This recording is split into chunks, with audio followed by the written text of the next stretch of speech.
Assalamualaikum warahmatullahi wabarakatuh. Alhamdulillah salatu wassalamu ala Rasulillah wa ala alihi washabihi wa man wala.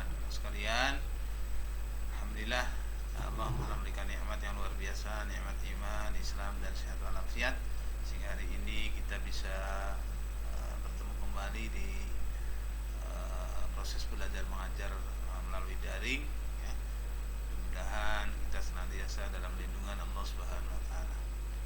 Karena sekalian, sebelumnya kita telah membahas beberapa bab ya tentang Al-Qur'an surat Ali Imran 191 tentang masalah berpikir kritis. Kita pernah bahas tentang iman pada hari akhir.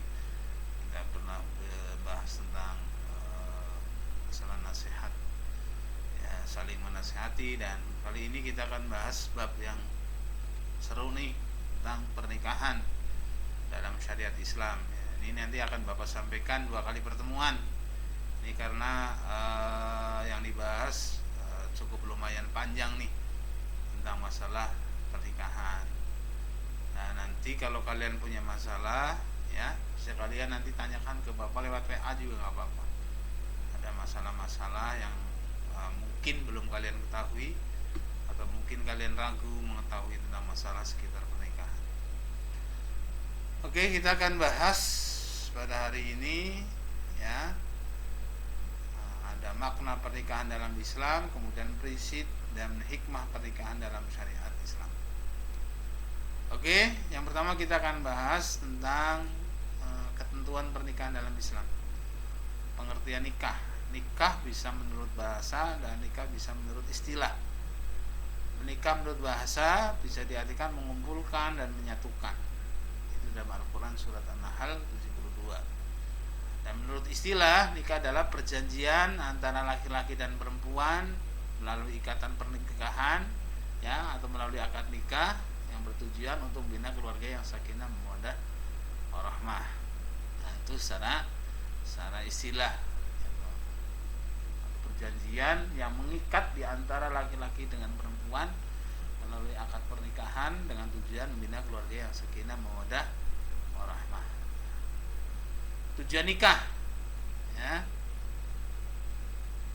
Yang pertama untuk memperoleh keturunan yang soleh dan solihah. Nih tujuan nikah nih. Jadi nikah itu punya tujuan. Tidak nikah hanya sekedar pelampiasan batiniah nafsu seksual. Tapi yang paling penting di sini adalah mendapatkan keturunan yang soleh dan solehah. Sehingga Islam mengatur bagaimana kita bisa memilih calon istri, calon suami yang baik, gitu kan? Kata Rasulullah SAW, ciri-cirinya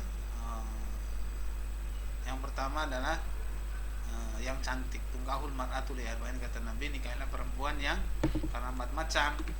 Yang pertama karena lijamaliha, kecantikannya.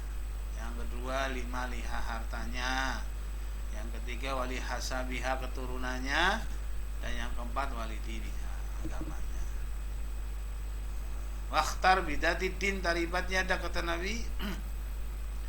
Kalau milih calon pendamping 4-4-nya nggak ada, susah ya. Sudah cantik, kaya, keturunan orang baik-baik, kemudian agamanya kuat, susah tuh nyari 4 ciri dalam satu orang itu.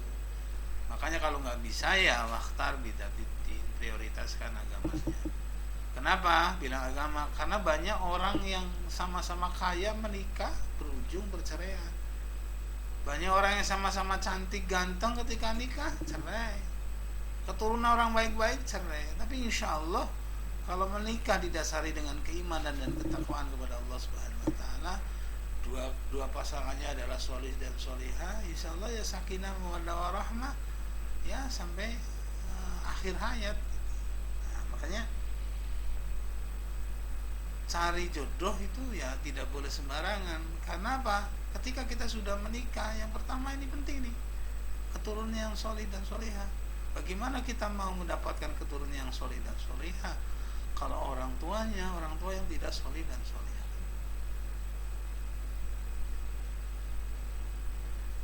Selanjutnya adalah untuk meningkatkan ibadah. Luar biasa. Orang yang menikah dengan niat lillahi ta'ala, maka semuanya yang dilakukan oleh suami istri atas lillahi ta'ala, semuanya akan ibadah. Semuanya dari A sampai Z itu semuanya akan ibadah. Suaminya cari rizki, tujuannya untuk menafkahi istri, ibadah. Istri mencuci pakaian suaminya, nyetrika, masak dan sebagainya, ibadah. Bahkan tidurnya suami istri itu ibadah. Luar biasa. Jadi sebagai ladang ibadah nih orang kalau udah nikah. Jadi kembali kepada orang itu sendiri. Ketika punya niat yang luar biasa lillahi ta'ala, maka semuanya akan dihitung sebagai ibadah. Yang ketiga, untuk membentengi hawa nafsu. Makanya kata Nabi SAW, ya masyarul syabab man istata'a minkumul ba'at wa la yatazawwaj. Wahai anak muda, ketika kalian sudah mampu untuk menikah, maka menikahlah. Karena dengan nikah itu annahu ahadul basari wa asanul farji. Bisa menundukkan pandangan, bisa menjaga kehormatan, bisa menjaga hawa nafsu. Karena apa? Dengan nikah itu maka nanti ada pasangan hidup. Artinya tidak penasaran lagi kalau sudah menikah. Tapi kalau belum mampu untuk menikah, siap. Maka dengan cara berpuasa sunnah. Hukum nikah: wajib, sunnah, haram, makruh, dan mubah. Jadi hukum nikah asalnya adalah mubah. Boleh nikah, boleh tidak nikah. Itu asal hukumnya. Tapi bisa jadi wajib. Kapan nikah itu hukumnya wajib? Bagi seseorang yang sudah mampu untuk menikah, tapi kalau tidak menikah takut terjerumus ke dalam perbuatan zina. Nah, di sini nggak ada ya. Jadi cuma hukumnya saja saya jelasin satu persatu nih biar jelas. Sekali lagi, asal hukum nikah itu mubah, bisa jadi wajib.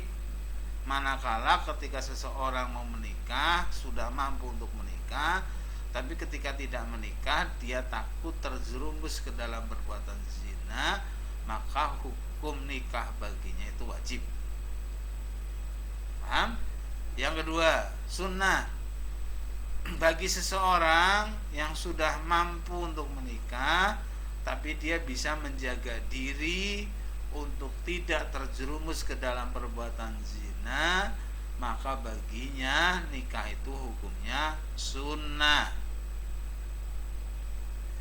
Makruh, seseorang yang menikah tapi belum mampu sebenarnya untuk menikah, tapi dia memaksakan diri menikah.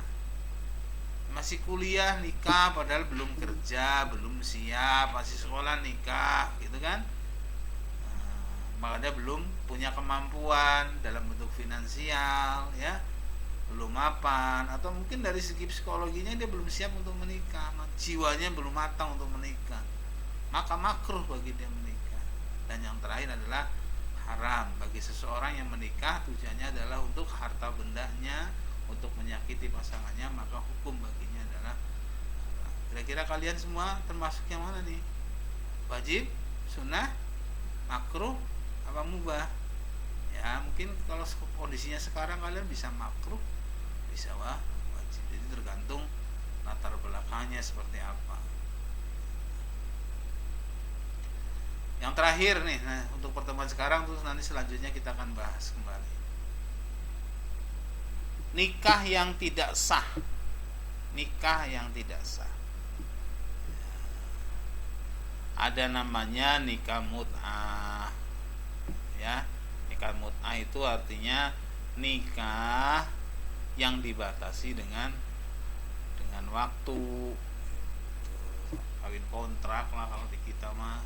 Saya nikahin kamu 1 tahun saja, kayak di puncak tuh nikahin 1 tahun nanti dibayar sekian. Atau nikah tanpa wali, ada tuh sekarang, yang penting nikah walinya nggak ada. Bagi perempuan ya, bagi laki-laki nggak ada wali, nggak, perempuan harus ada wali gitu. Nikah dalam masa iddah. Maksudnya begini, perempuan yang dicerai atau ditinggal mati oleh suaminya, maka dia punya masa iddah, waktu di mana dia diperbolehkan untuk menikah lagi dengan laki-laki lain. Tapi kalau dia masih masa iddah nikah, maka nikahnya tidak sah. Satu, seorang istri yang ditinggal mati oleh suaminya, masa iddahnya dia boleh nikah lagi dengan laki-laki lain kalau sudah 4 bulan 10 hari. Di sini nggak ada ya, apa-apa, saya jelasin. Kalau ada orang istri suaminya meninggal, dia boleh nikah lagi kalau sudah melalui masa iddahnya 4 bulan 10 hari. Kalau di atas 4 bulan 10 hari, maka dia bisa nikah dan nikahnya sah. Tapi kalau belum 4 bulan 10 hari nikah, maka nikahnya tidak sah, gitu loh. Itu namanya nikah pada masa iddah. Yang kedua, seorang istri ketika dicerai oleh suaminya, dia masih datang bulan, artinya belum menopause, ya, maka masa iddahnya 3 kali suci. Suci datang bulan, suci datang bulan, suci datang bulan, suci datang bulan, suci 3 kali tuh. Perempuan beda-beda kan, waktunya datang bulan kan beda-beda, bisa saja 3 bulan, bisa 3 bulan lebih, gitu ya. Nah, itu untuk yang dicerai oleh suaminya. Tapi kalau dicerai oleh suaminya udah menopause, semuanya 55 tahun dicerai, 50 tahun mungkin ada yang udah menopause ya, dicerai oleh suaminya, maka masa iddahnya 3 bulan. 3 bulan dia sudah boleh nikah lagi. Kemudian yang terakhir janda kembang tuh, laki-laki perempuan yang belum pernah digauli oleh suaminya, kemudian suaminya nyerai atau mungkin meninggal, maka dia tidak punya masa iddah. Pertanyaannya, Pak, yang punya masa iddah perempuan? Iya, laki-laki nggak punya masa iddah. Buat apa sih masa iddah? Untuk mengetahui kalau dia dicerai atau tinggal mati suaminya dalam keadaan hamil atau tidak hamil. Nikah dengan mahram, ya, mahram artinya orang-orang yang haram dinikahi, ya. Mentang-mentang adik iparnya cantik banget dinikahi juga adik iparnya, nggak boleh. Termasuk orang yang sedang dalam keadaan ihram, itu juga tidak sah nikahnya. Saya kira itu sekalian ya, mudah-mudahan bermanfaat. Nanti kita lanjutkan pertemuan yang akan datang. Assalamualaikum warahmatullahi wabarakatuh.